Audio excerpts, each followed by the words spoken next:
Hola compañeros, quiero compartirles en este video una reflexión en torno al tema 3 del elemento de competencia 3, Estado laico, multicultural y plurirreligioso, que he titulado Usted no sabe quién soy yo, la aporofobia como rechazo al otro y a sí mismo. Acompáñame en esta reflexión que espero te guste y aprendas bastante. Con respecto al elemento de competencia 3, nos aparece Martin Oppenheim con un elemento muy clave en el que dice que uno de los grandes riesgos de la dinámica multicultural y plurirreligiosa es la negación del otro. Este peligro es muy evidente cuando muchos buscan pasar por encima de los demás, invisibilizar al otro, y una de esas maneras en las cuales se invisibiliza al otro en la multiculturalidad tiene que ver con la aporofobia. ¿Y qué es la aporofobia? Es un término que nos ha regalado Adela Cortina, que proviene del griego aporos y fobeo. Aporos, que significa pobres, aquellos que no tienen nada, y fobeo es esa fobia precisamente a los pobres. Entonces es un término que viene desarrollando esta filósofa española que nos va a conectar con un temor, con un rechazo, con un ataque a aquellos que no tienen las mismas capacidades económicas o culturales que yo poseo. A lo largo de la historia se ha pensado que la xenofobia es la única manera que puede poner en peligro esta dinámica de la interculturalidad o la multiculturalidad. Sin embargo, hemos visto cómo emerge la aporofobia, ya que nos hemos dado cuenta a lo largo de la historia que muchas veces el temor no es a la cultura distinta que trae una persona que es de otro país o de otra región, sino a la pobreza que esta persona carga consigo, lo cual hace que en muchos entornos y en muchas realidades, tanto propias como culturales, haya un natural rechazo a la pobreza de estas personas. Ahora, basado en estos elementos que básicamente nos da Adela Cortina con respecto a la aporofobia, quiero hacer un traslado de ellos a nuestra realidad colombiana. Una realidad donde, pues, obviamente nos lo dice Adela Cortina, más que por ser colombianos es por ser humanos. Nosotros somos aporófobos por naturaleza, pero vamos a ver estos elementos cómo redundan en el colombiano y a partir de él poder entender la aporofobia en nuestro país. El primer elemento es que todos somos aporófobos. Es decir, hay una adaptación neurológica en nuestra realidad que por esencia, por estructura mental nos lleva a una tendencia, a un rechazo a la pobreza. Y esto se ha venido confeccionando también en el etos cultural del colombiano. Un colombiano que en todo momento no desea mostrar la pobreza, desea ocultar la pobreza y simplemente sacar a relucir la riqueza. Quiere mostrar aquello con lo que puede impresionar, con lo que puede llegar a lo que puede presumir, y a partir de allí poder crecer y mostrarse como alguien de una mayor categoría o estatus. En esta dinámica de la aporofobia no solamente hay un movimiento de rechazo hacia aquel que es pobre o carece de algo, sino que también hay un elemento que devuelve hacia la persona, y es que nos considera, según Cortina, seres reciprocadores. Es decir, que todo lo que hacemos lo hacemos con tal de recibir. Yo doy a quien me da y el pobre no me da. Esta dinámica también me lanza a que si yo tengo una reciprocidad directa, conecto con esas personas. Si no, genero lo que genera la aporofobia, que es precisamente el rechazo. Y también si se da de una manera indirecta, hay una reciprocidad indirecta que consiste en que me retribuyan, no directamente las personas, pero sí otros. Y concretamente se ve en cómo muchas personas ven esa reciprocidad en el otro llamado Estado. Entonces lo que busca el colombiano es que si bien todo lo que haga o lo que no haga me sea retribuido a nivel estatal, y de esa forma es que yo puedo recibir o tener ese carácter de la reciprocidad del cual se menciona de la aporofobia. Como segundo elemento en la aporofobia encontramos dos elementos claramente definidos: la gentrificación y la migración, que podríamos ponerle dos banderas con toda tranquilidad en el contexto colombiano.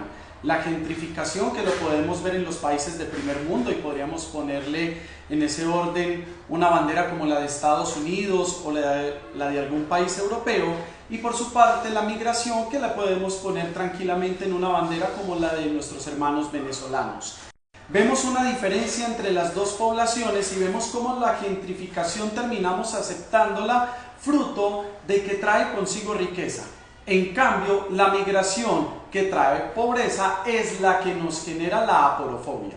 Podemos ver claramente en este movimiento, en estos dos movimientos, la diferencia entre la xenofobia y la aporofobia. Y vemos claramente que no hay una rencilla con la raza ni con la gente de otro país. Vemos claramente es que su poder adquisitivo les da una diferencia. Por eso, de frente a la dinámica colombiana, es acogido aquel que tiene con qué y es rechazado aquel que no tiene con qué.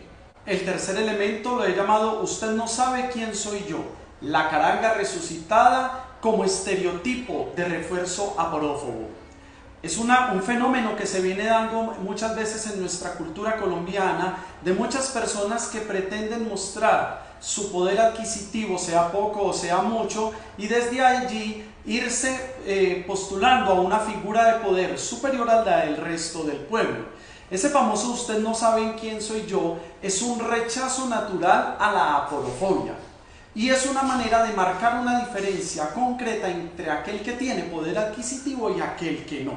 De hecho, es una mirada en la que se ataca la pobreza del otro, mirándolo y poniéndolo por debajo de sí mismo. Se convierte en un estereotipo, ya que vemos una cantidad de elementos, tanto de expresión, de comportamientos, de ethos cultural y al mismo tiempo hasta de modos de vestir o de cosas que hacer, que van poniendo una diferencia entre este tipo de personas para poderse diferenciar de una manera peyorativa hacia las otras. Esto hace que esta dinámica de la aporofobia cada vez se marque más en nuestra cultura. Lamentablemente no se necesita mucho dinero, nos gusta más impresionar y aparentar que ser. El cuarto momento nos muestra la aporofobia virtual. Un movimiento de apariencia a través de las publicaciones, de mis estados, de las redes sociales, donde yo reivindico el seguimiento a las figuras fuertes y exitosas y me alejo de las figuras pobres y débiles. La aporofobia aparece de manera virtual, mostrando más de lo que soy, resaltando mis rasgos de poder, de suficiencia económica, de rechazo a la pobreza y todas las maneras a través de las cuales yo lo pueda hacer. En las redes sociales, en las historias o en las publicaciones que utilizo, siempre van a servir para ir generando esa diferencia con aquel que no tiene. El quinto elemento es la aporofobia interior, y en mi concepto es un elemento que no toca de la cortina, pero a través del cual quiero hacer la crítica y también ir un poco más allá. En esta dinámica en la que estamos moviéndonos por las apariencias, por el impresionar, por el lucir, me doy cuenta cómo cada vez más el ser humano rechaza sus propias pobrezas. Esa aporofobia interior hacia aquello en lo que no soy fuerte, no soy bueno o tal vez me falta, ese rechazo a la carencia, a ese elemento faltante en mi vida, se convierte en una manera en la que yo enmascaro mis falencias, mis heridas, mis dolores y sufrimientos, no los enfrento y evito el crecimiento personal e interior.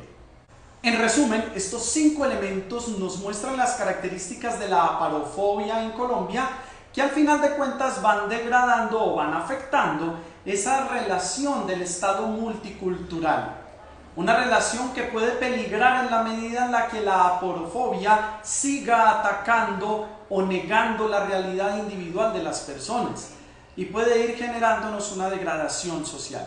Qué importante poder entender este aspecto y esta realidad para poderla frenar de tal manera que podamos mirar la realidad profunda de cada una de las personas, tanto en su riqueza cultural como en su riqueza individual.